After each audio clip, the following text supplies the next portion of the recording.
বিদ্যার্জন সাধনার বিষয় খনা। তোমাকে দেখেই আমি বুঝতে পারছি তুমি মানসিকভাবে বিপর্যস্ত, কিন্তু তা বলে বিদ্যা চর্চার সঙ্গে আপোষ কেন? চোখের সামনে আপনজনের রক্ত দেখলে কি অধ্যয়নে মন বসানো যায়? আচার্যদেব, তুমি কিছু বলবে মিহির?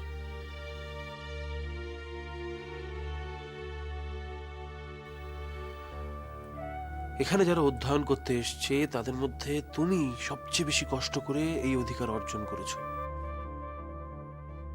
তাই তুমি অধিক মনোযোগ দিয়ে বিদ্যা চর্চা করো, এটাই আমি চাই।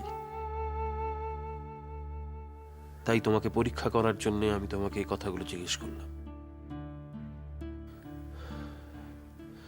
আমি তোমাকে আবারও বলছি খনা,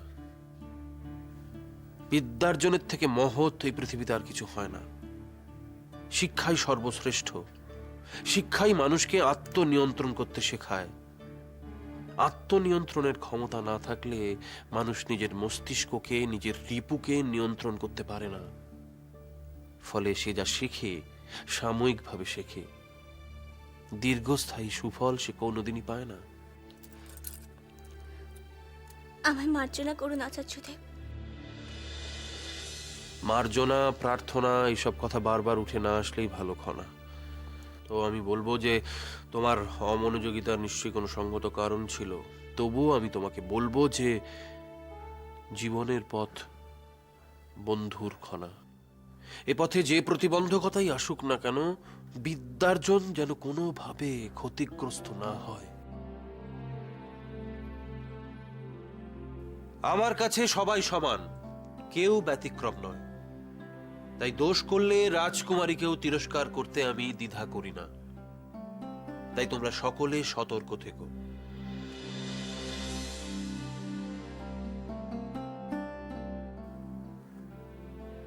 এই পরিস্থিতি যেন দ্বিতীয়বার সৃষ্টি না হয় খনা।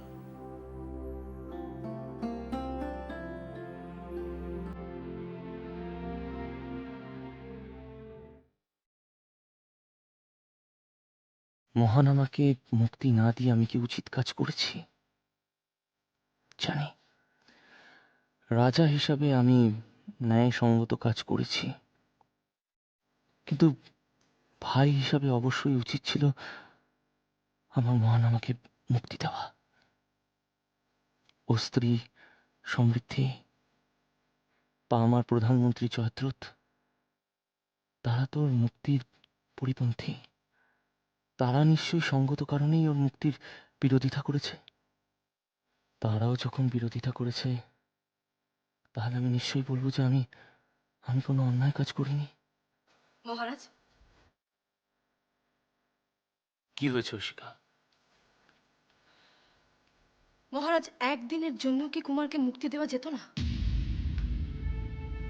আমি আপনাদের মতো রাজনীতি বুঝি না, কিন্তু একদিনের জন্য যদি আপনারা ওকে মুক্তি দিতেন তাহলে কি আপনাদের খুব ক্ষতি হয়ে যেত মহারাজ? কেন ঐশিকা, হঠাৎ করে আজ এসব প্রশ্ন উঠছে কেন?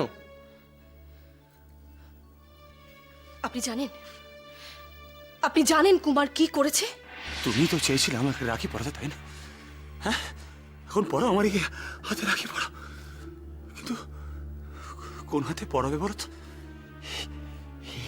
এই এই হাতে, এই হাতে না, এই হাতে।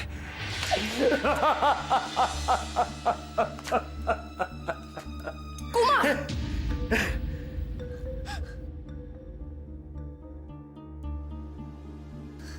খনা, খনা ওঠো, ওঠো খনা। ভাতৃবন্ধনের মতো এমন পবিত্র দিনে এই নোংরা কথাগুলো বলতে তোমার লজ্জা করলো না কুমার? কি করলে মহানামা? তুমি কি পাগল হয়ে গেছো নাকি? এখনো সময় আছে মহারাজ। আপনি চাইলে এখন ওই পরিবারকে বাঁচাতে পারেন।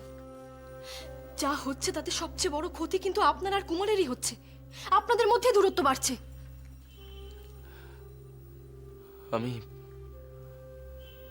সব জানি ঐশিকা। কিন্তু কি করব বলো, আমাদের হাত পা তো একেবারে বাঁধা। তা বললে তো চলবে না মহারাজ, কিছু একটা তো করতেই হবে।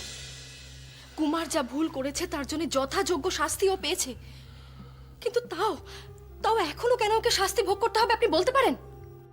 এই প্রশ্নের উত্তর তোমার স্বামীর জানা নেই। কেন জানা নেই জানো? কারণ আসল অপরাধী মহানামা নয়, আসল অপরাধী হলো সিংহলের রাজা মহারাজ উপতিষ্য। দিদি, তুমি এভাবে আমাকে অপরাধী বলতে পারো না। তুমি হয়তো সকলকে খুব বোকা ভাবো উপতিষ্য, কিন্তু ভুলে যেও না আমরা দুজনে একই পিতার সন্তান। তাই তুমি খুব চালাক হলেও আমি কিন্তু খুব একটা বোকা নই। দিদি, আমি তোমাকে সম্মান করি, কিন্তু তার মানে এই নয় যে তুমি আমাকে যা নয় তাই বলবে। ন্যূনতম সম্মান আমি তোমার থেকে আশা করি। নিজের সম্মান তুমি নিজেই হারিয়েছো।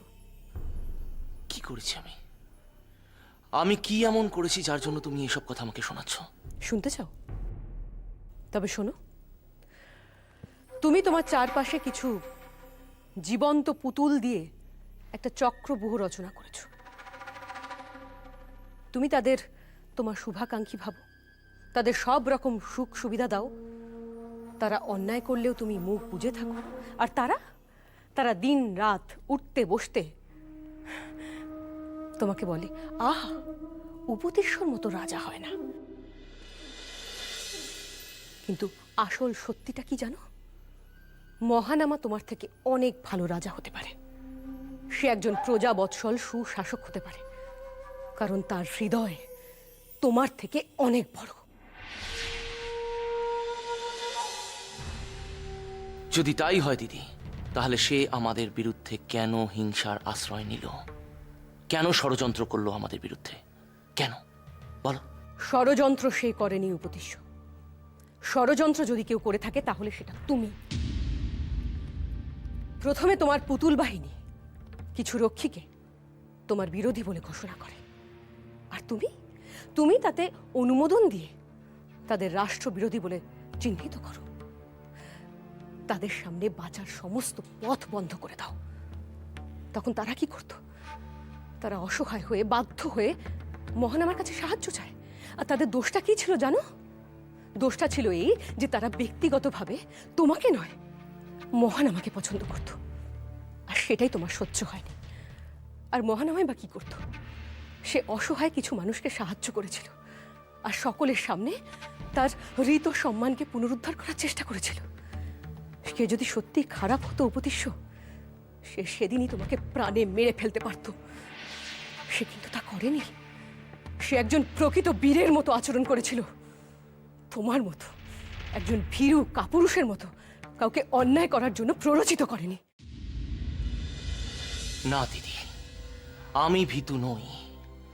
আমার পিতা আমাকে সারা জীবন সৎ থাকতে শিখিয়েছিল, আর সততা আর ভীরুতার মধ্যে যে একটা তফাৎ আছে সেটা তোমরা দুই ভাই বোন আজ অব্দি বুঝে উঠতে পারোনি। আমার ভাবতে অবাক লাগে উপদেশ, আমাদের পিতা কি করে তোমার মায়ের মতো একজনকে বিবাহ করেছিলেন, যার না ছিল কোনো সম্মান, না ছিল কোনো মূল্যবোধ, যার হৃদয় ছিল বিষে পরিপূর্ণ। আর সেই বিষ রক্তের মাধ্যমে তোমার শরীরে সঞ্চারিত হয়েছে। তার জীবনে শুধু একটাই উদ্দেশ্য ছিল, ত্রিজটা আর মহানামাকে ধ্বংস করা, আর যে কোনো মূল্যে তার নিজের পুত্রকে সিংহলের সিংহাসনে প্রতিষ্ঠিত করা। ছি ছি ছি ছি ছি ছি ছি ছি ছি ছি দিদি ছি। যে রমণী তোমাদের সারা জীবন বুকে আগলে রাখলো, ভালোবাসা দিল, তার ব্যাপারে তুমি এই রকম নোংরা কথা বলতে পারলে? তোমার মতো একজন রাজকুমারীর মুখে এই কথা শোভা পায় না দিদি। আমার মুখে কি কথা শোভা পায় কি পায় না সেটা কি তোমার কাছ থেকে জানতে হবে উপদেশ? এই মুহূর্তে মহানামাকে মুক্ত করে দাও, না হলে তার ফল কি হবে তুমি ভাবতেও পারছো না। না দিদি, আমি মহানামাকে মুক্ত করব না, পারলেও মুক্ত করব না। কেন জানো? কারণ আমি যদি মুক্ত করে দিই, তুমি আর মহানামা মিলে আমাদের এই সোনার লঙ্কায় আগুন লাগিয়ে দেবে। আমি শেষবারের মতো জানতে চাইছি উপদেশ, তুমি মহানামাকে মুক্ত করবে কিনা? না, করবো না। এত দূর স্পর্ধা তোমার? তুমি আমার নির্দেশ অমান্য করো? দিদি, তুমি বোধহয় ভুলে যাচ্ছ, রাজা শুধু নির্দেশ দেয়, নেয় না। আর নিজের ক্ষমতা সম্বন্ধে তোমার বোধহয় কোনো জ্ঞান নেই, তাই তুমি বড্ড বেশি কথা বলছো। তুমি এখন আমার ক্ষমতা নিয়েও প্রশ্ন তুলছো উপদেশ? আমার ক্ষমতা? তাহলে দেখতে চাও আমি কি করতে পারি? দেখো।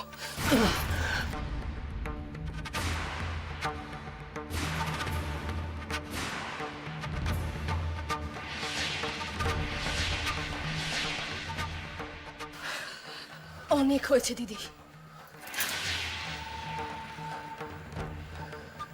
আমার সামনে দাঁড়িয়ে আমার স্বামীর সঙ্গে এ ধরনের ব্যবহার করতে আপনার এতটুকুও বাঁধলো না? আপনি একবারের জন্যও ভাবলেন না আপনি যার সঙ্গে এ ধরনের ব্যবহার করছেন আজ তারই জন্য আপনি মাথা উঁচু করে দাঁড়িয়ে আছেন?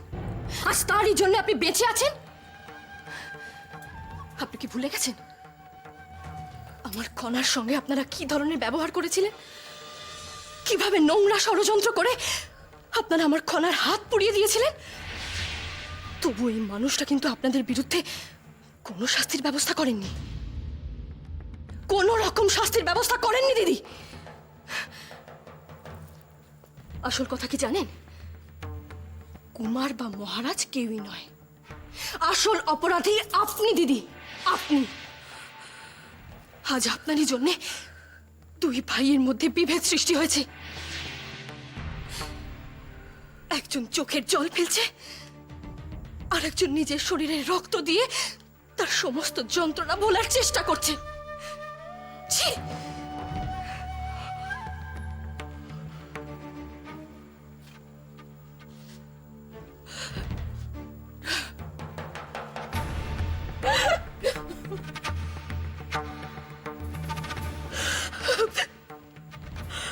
আমি আমি তোমার কাছে ভিক্ষা চাইছি উপদেশ।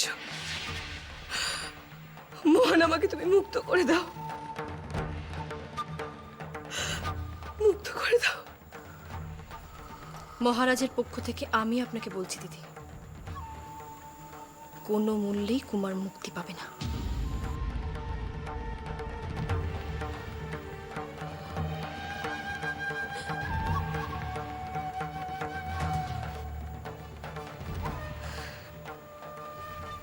সিংহলের গণ্যমান্যদের যত শীঘ্র সম্ভব ডেকে পাঠাও উপদেশ।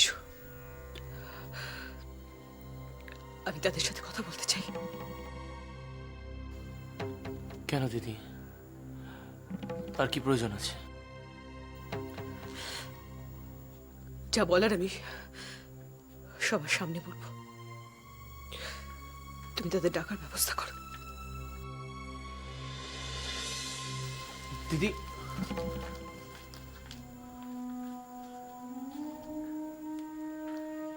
ঐশিকা, সারা জীবন দিদি আমাকে ভুল বুঝলো। আমি কোনোদিনও মহানামা বা দিদির কোনোদিনও তাদের ক্ষতি চাইনি, বিশেষ করে ঐশিকা।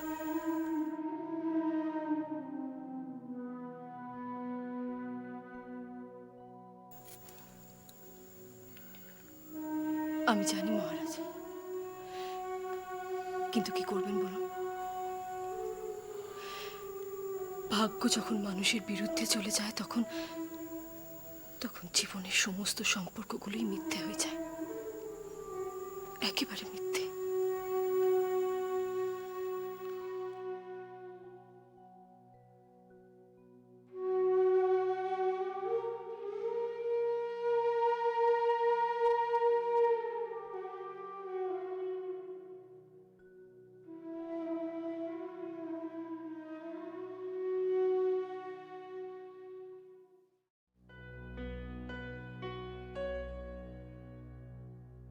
কি ব্যাপার মহারাজ, আপনি হঠাৎ এভাবে আমাদের ডেকে পাঠালেন?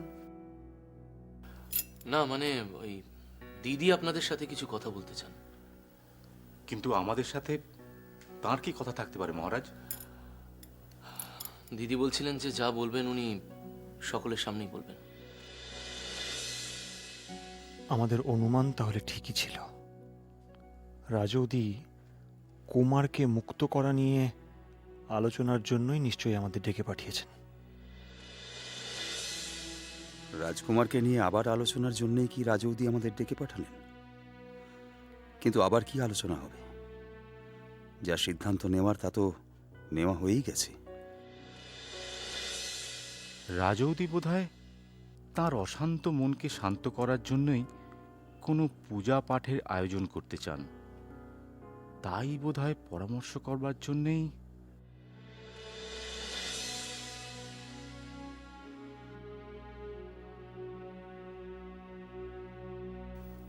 আপনাদের হঠাৎ এভাবে ডেকে পাঠানোর জন্য মার্জনা করবেন,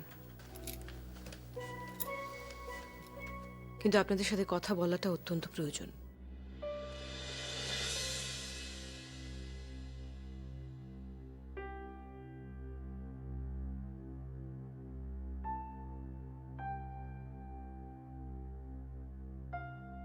কি ব্যাপার বলুন তো? আমি আমার জীবন সম্পর্কেও একটা গুরুত্বপূর্ণ সিদ্ধান্তের কথা আপনাদের সকলকে জানাতে চাই।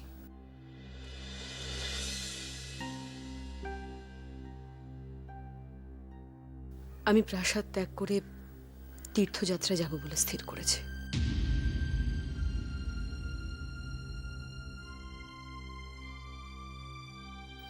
এসব কি বলছেন দিদি? ঠিকই বলছি। যত শীঘ্র সম্ভব আমি এই প্রাসাদ ত্যাগের সিদ্ধান্ত নিয়েছি। কিন্তু দিদি এখনো তো আপনার তীর্থযাত্রা যাওয়ার বয়সই হয়নি, তাহলে এই ধরনের সিদ্ধান্ত নেওয়ার মানে কি? রাজৌদি, কুমারের শাস্তির সঙ্গে আপনার এহেন সিদ্ধান্তের কি কোনো যোগসূত্র আছে? আপনি যথেষ্ট অভিজ্ঞ এবং বিচক্ষণ ব্যক্তি, তাই আপনি সহজেই বিষয়টা অনুধাবন করেছেন। হ্যাঁ, মহানামার কারণেই আমার এই সিদ্ধান্ত। দোষ আমি করব আর সে তার শাস্তি ভোগ করবে, এ তো হয় না। আপনি দোষ করেছেন মানে? আমি মহানামাকে রাজা হওয়ার স্বপ্ন দেখিয়েছিলাম সভাপতি মশাই। আমি দিনের পর দিন তাকে প্ররোচিত করেছিলাম। আমি সিংহলের বিচার ব্যবস্থা বা রাজনীতি বিষয়ক কোনো মন্তব্য করতে চাই না। শুধু একটা কথাই বলবো, আমার কারণে আমার ভাই এই অসহ্য যন্ত্রণা ভোগ করবে আর আমি রাজকীয় সুখ সুবিধা ভোগ করব, তা তো হয় না।